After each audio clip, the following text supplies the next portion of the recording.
अगर दम है अखिलेश जी को, मायावती जी को, सोनिया जी को, तो बतावें कि हम अगला सीएम हमारा होगा मुसलमान, नाम बतावें।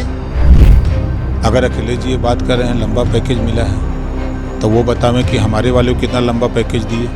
भाई जया बच्चन को वोट देना, आप समझ लीजिए कि तो पैकेज तो बड़ा होगा ही ना। नाम ली है मोहम्मद साहब का, नमाज पढ़ी है, अब मोहम्मद साहब का बात मानिए। गठबंधन बनाए हैं, बताइए एक रैली हुई अब तक इन लोगों की? चुनाव की सूचना होने जा रही है। हमारे साथ बात करने के लिए भाजपा अध्यक्ष ओम प्रकाश राजभर जी हैं। राजभर जी, सबकी निगाहें ये हैं कि आप मंत्री कब बन रहे हैं? देखिए अभी कोई जानकारी नहीं है। इतनी जानकारी हम लोकसभा चुनाव पिछला जो था और विधानसभा, तो चुनाव के पहले मंत्रिमंडल का विस्तार दिल्ली भी हुआ था, यहाँ भी हुआ था, तो उसी आधार पे हम कहते हैं कि आचार संहिता लगने के पहले होगा, उसका कोई डेट नहीं है। कल कुछ आपका बयान आया था, उसके बाद आज सुबह तेज हो गई है। हमारा कोई बयान तो मंत्रिमंडल को ले नहीं, वो बात देखिए, आप लोगों के यहाँ कुछ साथी हैं जो हमने कहा कि मैं 32 साल से होली नहीं मनाता हूँ। क्यों नहीं मनाता? होली के दिन ही मांस और मदिरा खिला करके हमारे राजाओं का राजपाट छीन लिया गया। जब मुझे जानकारी हुई तब से हम नहीं मनाते। मैं तो ये बात कहा, अब इसको लोग मंत्रिमंडल से जोड़ दिए। आज योगी जी मिले हैं राजभवन में जाकर के राज्यपाल से, और कहा जा रहा है कि मंत्रिमंडल विस्तार बहुत जल्द होने वाला है। कोई नई बात है? राज्यपाल से तो कई बार मिले हैं। आप लोगों के चैनलों पर जब वो मिलते हैं तो पट से मंत्रिमंडल का विस्तार संभव, योगी मिले राज्यपाल से, जल्दी विकास यही चलता है। उम्मीद आती है, मतलब लगता है कि होने वाला है विस्तार और फिर रह जाता है, तो बड़ा इंतजार। हाँ, धैर्य रखिए। देखिए मैं फिर कह रहा हूँ, ज्यों राजभवन से मुख्यमंत्री ऑफिस से फोन आएगा तो हम बता देंगे कि तारीख कौन सी है। अब पहले ही झूठ है, झूठ हम नहीं बोलते। सर अभी और कितना इंतजार करना पड़ेगा? नुकसान का है, किस मंत्री से पावर हमारा कम है, आप बताइए।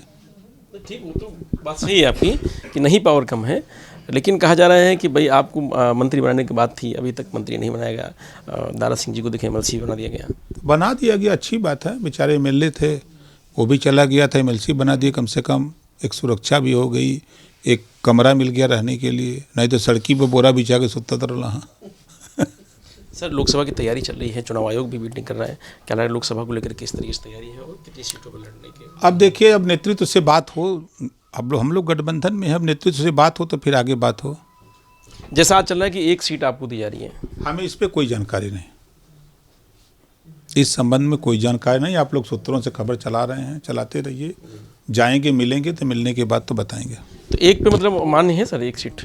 अब पहले हम कैसे मान लें कि उस बात को, जब तक हमसे खुद बात ना हो जाए तब तक हम कैसे मान लें? अच्छा सर, जो राज्यसभा के चुनाव में जो कुछ हुआ उसको लेकर के भाई अखिलेश यादव भी कहते हैं कि बड़ा पैकेज के साथ उनके लोगों को तोड़ दिया गया, जिसमें आपका भी कहा जा रहा है कि आपका बड़ा सहयोग रहा।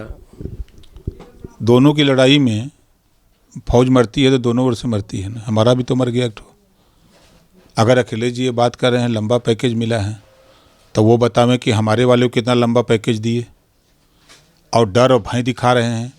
तो हमारे जो टूटे हैं महाशय जगदीश नारायण राय, कितना जूता मारा है, गिनती बता दें, भे के मारा है कितना, और कितना सुखवा के मारा है, ये बताना चाहिए उनको कि इतना हमने जूता भे के मारा है, इतना सुखवा के मारा है, और इतना बड़ा पैकेज दिया है। भाई जया बच्चन को वोट देना, आप समझ लीजिए कि तो पैकेज तो बड़ा होगा ही ना। अखिलेश यादव लगे रहे कि दूसरे संगठनों से वोट ले आएंगे वो, लेकिन उनके खुद इतने बड़े ले गए, तो वही तो हम पूछ रहे हैं, आपके माध्यम से भी पूछते रहेंगे कि भाई बड़ा पैकेज कितना जया बच्चन से दिलवाया उनको। सर क्या लग रहा है लोकसभा चुनाव को लेकर कांग्रेस और समाजवादी पार्टी जो गठबंधन हुआ है और जो पीडीए की बात कर रहे हैं, तो भारतीय जनता पार्टी पीडीए को किस तरीके से मुकाबला करेगी? कोई मुकाबला नहीं, लड़ाई नाम की कोई चीज़ नहीं है, लड़ाई नाम की कोई चीज़ नहीं है। पीडीए का कोई असर नहीं, कोई मतलब नहीं। और कांग्रेस सपा का जो गठबंधन हुआ है, कोई मतलब नहीं है। ओवैसी भी आ रहे हैं बड़ा ताल ठोक करके, बहुत अच्छा कर रहे हैं।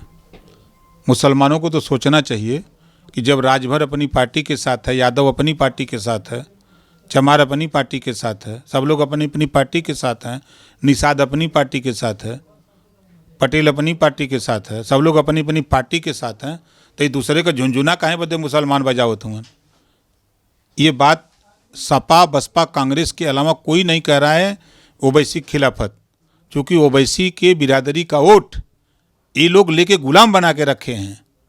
अगर दम है अखिलेश जी को, मायावती जी को, सोनिया जी को, तो बतावें कि हम अगला सीएम हमारा होगा मुसलमान, नाम बतावें। नहीं तो वो तो बेचारा लगल बा कि कम से कम समाज का बात हो, समाज गोलियाए, हम लोग भी सत्ता के नज़दीक जाके समाज के लड़ाई लड़ल जाए।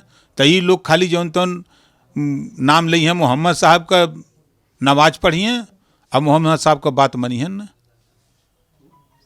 तो इनको विचार करना चाहिए अपनी पार्टी को। एक सवाल और है, इस लोकसभा चुनाव में 2024 में बीएसपी को और समाजवादी पार्टी कांग्रेस के गठबंधन को बीजेपी के सामने कहाँ देखते हैं? कहीं लड़ाई नहीं है भैया मेरे, लड़ाई नाम की चीज़ नहीं है। जो डींगे मार रहे हैं कि इस बार बीजेपी साफ हो जाएगी और सरकार लोग बना लेंगे। वो तो उत्तर 22 के चुनाव में भी 400 जीत रहे थे। हम नहीं होते तो क्या हसर होता, वो आप खुद जान लीजिए। हम तो हट गए हैं। तो बचनम किम दरिद्रम, झूठ बोले में जबान से कहे के बा, जनता के बीच में तो जाए के बा नहीं। गठबंधन बनाए हैं, बताइए एक रैली हुई अब तक इन लोगों की? चुनाव की सूचना होने जा रही है। यहाँ भारतीय जनता पार्टी छोड़ दीजिए, हमको ले लीजिए, महीने में कम से कम 26-27 रैली करता हूँ। उसी तरह निषाद जी करते हैं, अनुप्रिया जी करती हैं, बीजेपी कर रही है।